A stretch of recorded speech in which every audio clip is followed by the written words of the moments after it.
தலைவன் ஒருவன் இறைவன். அவன் நாட்டி வைக்கும் பொம்மை தானே மனிதன். எல்லோருக்கும் தலைவன் ஒருவன் இறைவன். அவன் நாட்டி வைக்கும் பொம்மை தானே மனிதன். நல்லவைகளை செய்ய சொல்வது கடவுள் பக்திதான். தீமைகளை செய்ய சொல்வது தீய சக்திதான். வாழ்க்கையிலே இன்பம் துன்பம் சகஜம்தானடா.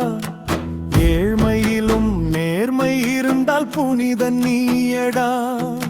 கொடுக்கிற மனம் கடவுள் தங்கும் கோவில் தானடா.